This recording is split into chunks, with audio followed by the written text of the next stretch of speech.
قرآن مجید میں دین اس نظام اور قانون کو کہا گیا ہے جو کسی قوم میں رائج ہو، جس پر اس کی سیاست و معیشت اور تمدن استوار ہو اور جس پر اس کی عدالتوں میں فیصلے کیے جاتے ہوں۔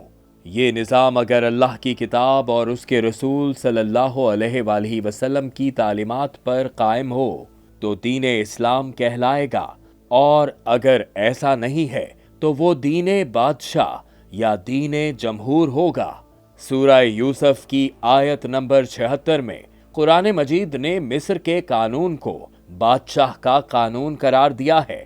چنانچہ دین صرف وہ نہیں ہوتا جو کسی قوم کے مذہب کی کتابوں میں درج ہو، بلکہ قرآن مجید کی روح سے کسی ملک کا دین دراصل اس ملک کا قانون ہوتا ہے۔ پھر الہ اور معبود وہ ہے جو انسانوں کے لیے زندگی کے ضابطے اور قانون بنائے اور مخلوق کو جائز و ناجائز کے پیمانے واضح کر دے۔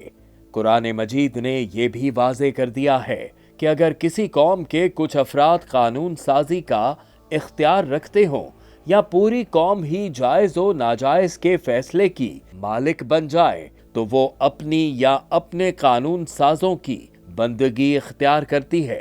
اس بندگی سے متعلق ارشاد باری تعالی ہے، کیا یہ لوگ کچھ ایسے شریک خدا رکھتے ہیں جنہوں نے ان کے لیے دین کی نوعیت رکھنے والا ایک ایسا طریقہ مقرر کر دیا ہے جس کا اللہ نے حکم نہیں دیا؟ اگر فیصلے کی بات پہلے طے نہ ہو گئی ہوتی تو ان کا فیصلہ کر دیا جاتا۔ یقیناً ان ظالموں کے لیے دردناک عذاب ہے۔ قرآن مجید کی یہ آیت واضح کرتی ہے کہ اگر فیصلہ قیامت کے دن پر نہ رکھا گیا ہوتا تو دنیا ہی میں ہر اس شخص پر عذاب نازل کر دیا جاتا جس نے اللہ کا بندہ ہوتے ہوئے بھی خود اپنا دین جاری کیا، اور وہ سب لوگ بھی تباہ کر دیے جاتے جنہوں نے اللہ کے دین کو چھوڑ کر دوسروں کے بنائے ہوئے قوانین اپنائے۔ اس تنبیہ کو مد نظر رکھتے ہوئے آج اگر ہم اپنی بندگی کا جائزہ لیں تو معلوم ہوگا کہ ہم نے استعماری قوتوں کے وضع کردہ کفریہ نظام جمہوریت کو اپنا کر دین جمہور اختیار کر رکھا ہے، جس کے باعث امت مسلمہ ہر شعبہ زندگی میں پستی کا شکار ہے۔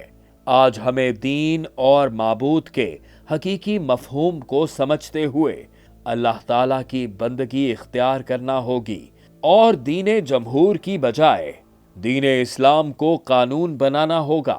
اس کے لیے ضروری ہے کہ ہم احیائے خلافت کی جدوجہد کرتے ہوئے اس قانون کا نفاذ کریں جس کا اللہ تعالیٰ نے ہمیں حکم دیا ہے۔